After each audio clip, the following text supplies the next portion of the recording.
जो अपने सपनों को पूरी श्रद्धा और समर्पण के साथ पूरा करने का प्रयास करते हैं, उन्हें सकारात्मक परिणाम ही मिलते हैं। ऐसे ही एक शख्सियत हैं स्वर संगम संगीत विद्यालय की संचालक श्रीमती अनीता खंडेलवाल। परिस्थितियां कैसी भी हों, अगर लगन सच्ची है और इरादा बुलंद, तो मुकाम हासिल होकर ही रहेगा, इससे प्रमाणित किया है। भजन को मौलिक आवाज में आत्मसात कर संगीत की स्वर लहरियों के प्रवाह को देश के कोने कोने में प्रवाहित कर नगर का नाम रोशन करने वाली अनीता खंडेलवाल ने। आपका जन्म दुर्गापुर शहर में हुआ, जो कि पश्चिम बंगाल राज्य के वर्धमान जिले में स्थित है। पिता स्वर्गीय श्री प्रहलाद नारायण खंडेलवाल जी एवं माता स्वर्गीय श्रीमती प्रेमलता खंडेलवाल जी की सबसे छोटी संतान के रूप में आपका लालन पालन बहुत ही लाड़ प्यार से हुआ। माता जी की रुचि सत्संग, भजन, संगीत में रही और यह विरासत आपको भी मिली। घर पर संगीत का वातावरण आपके अंतर मन में रच बस गया, परंतु कुदरत को कुछ और ही मंजूर था।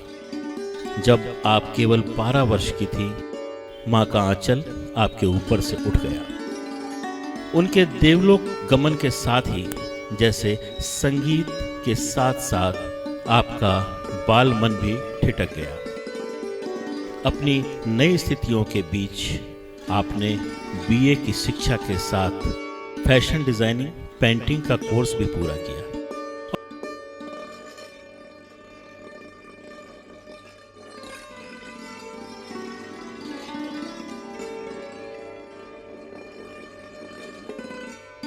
और इन्हीं दिनों निखिल भारत संगीत परिषद कोलकाता से संगीत की शिक्षा भी प्राप्त की, जो कि रविंद्र भारत यूनिवर्सिटी से संबंधित है।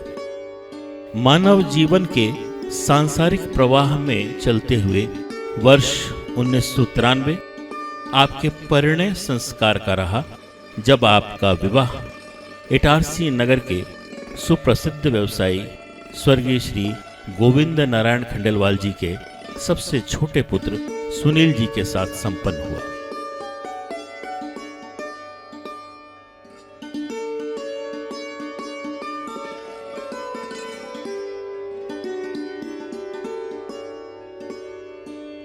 संयुक्त परिवार के साथ देखते देखते वैवाहिक जीवन के 14 वर्ष बीत गए।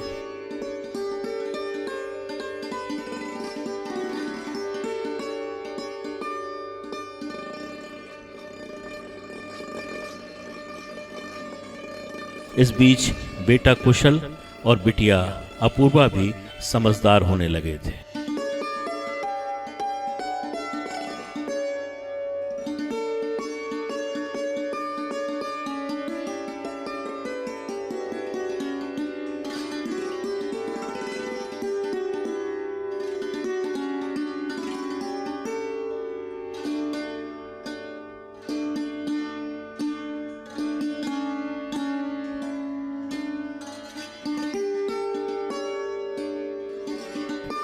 तभी वर्ष 2006 में भक्ति संगीत का चैनल संस्कार देखते हुए अचानक आपकी नजर एक विज्ञापन पर पड़ी, जिसमें मौलिक भजन गायकों की खोज प्रतियोगिता का आयोजन किया गया था। जवाबदारियों के बीच घर की चारदीवारी के अंदर अपने खाली समय को संगीत में समर्पित करने वाली अनीता जी के मन में दबे हुए सपने हरे होने लगे। रूह के सुकून का हमसफर संगीत बाहर आने के लिए मचलने लगा। परिवार से अनुमति की चाहत करने पर आपको सहर्ष अनुमति मिली और आपने अपनी भजन गायकी की ऑडियो सीडी रिकॉर्ड करवाकर संस्कार चैनल को मुंबई भेज दी। कुछ दिनों बाद ही जैसे सपना साकार होने लगा, जब संस्कार चैनल से चयन होने और मुंबई बुलाने का समाचार आया।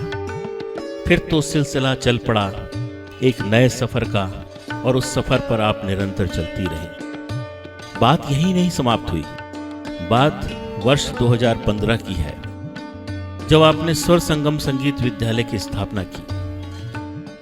और इसके बीच में एक वह घटना जिसने आपको लाइव स्टेज का आर्टिस्ट बना दिया, भजन गायक बना दिया, वो घटना थी संस्कार के चेयरमैन श्री कृष्ण कुमार पित्ती जी के द्वारा दिया गया वह अवसर, जब मुंबई में संस्कार चैनल के लाइव स्टेज पर आपको बड़े बड़े कलाकारों के साथ गाने का मौका मिला।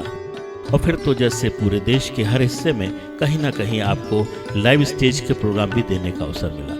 यहाँ एक बात खास है कि आपके भक्ति में संगीत का प्रसारण जहाँ संस्कार, सत्संग, आस्था, भक्ति सागर, माँ, शुभ चैनल पर हो रहा था, वहीं दूसरी ओर चाहे परशुराम जयंती के लिए कार्यक्रम में भजन प्रस्तुत करने की बात हो, चाहे विनोद अग्रवाल जी के साथ भजन प्रस्तुत करने की बात हो, या रामदेव बाबा के साथ एक शाम भारत स्वाभिमान के नाम पर भजन प्रस्तुत करने की बात हो, या विजय शंकर जी मेहता के साथ लाइव भजन प्रस्तुत करने की बात हो, वो सभी आपने बखूबी निभाया। बात यही नहीं रुकती है। जया किशोरी जी, जो कि अंतर्राष्ट्रीय ख्याति प्राप्त प्रवचन करता है, जिनके प्रवचन संस्कार चैनल पर भी आते हैं, उनके लाइव परफॉर्मेंस में भी आपको अपने भजन प्रस्तुत करने का मौका मिला। ये सब यूं ही नहीं हुआ। अभी तक लगभग 10 वॉल्यूम आपके ऑडियो के आ चुके हैं, भजन के वीडियो आ चुके हैं, और इन सब के साथ ही जो एक सबसे बड़ी बात यह है कि आपका यही कहना है कि भजन रूह से है, जो मुझे भी सुकून देता है और मैं भजन के लिए हूँ, यही मेरा संगीत साधना का अवसर है। आज नगर इटारसी का नाम चाहे चैनल पर गाए हुए भजन के माध्यम से हो या लाइव स्टेज पर परफॉर्मेंस के माध्यम से हो, आपने सदा ऊंचा किया है। बहुत बड़े बड़े आर्टिस्टों के साथ आपका सत्संग भी हुआ है, और आज अपने शहर में स्वर संगम संगीत विद्यालय के माध्यम से उन बाल मन को, उनके अंदर की उस बाल इच्छा को जो भजन और संगीत को समर्पित है, उनको आप उभारने का प्रयास कर रही हैं, और सफलता के क्रम में वो भी आज किसी न किसी बड़ी प्रतियोगिता की ओर आगे बढ़ने के लिए अग्रसर है। महज 2015 में स्थापित स्वर संगम संगीत विद्यालय का आज एक विद्यार्थी, जो कि इंडियन आइडल प्रोग्राम में सेलेक्ट होने के बाद में अपनी प्रस्तुति दे रहा है, नगर का नाम रोशन कर रहा है। आने वाले समय में और कई कलाकार आएंगे जो आपके माध्यम से ऐसे ही अपने नाम को रोशन करेंगे। संगीत को समर्पित और लगातार संगीत के क्षेत्र में काम करते हुए एक नए मुकाम की तलाश में हैं अनीता खंडेलवाल। तो लीजिए प्रस्तुत हैं स्वर सम्राज्ञी अनीता खंडेलवाल।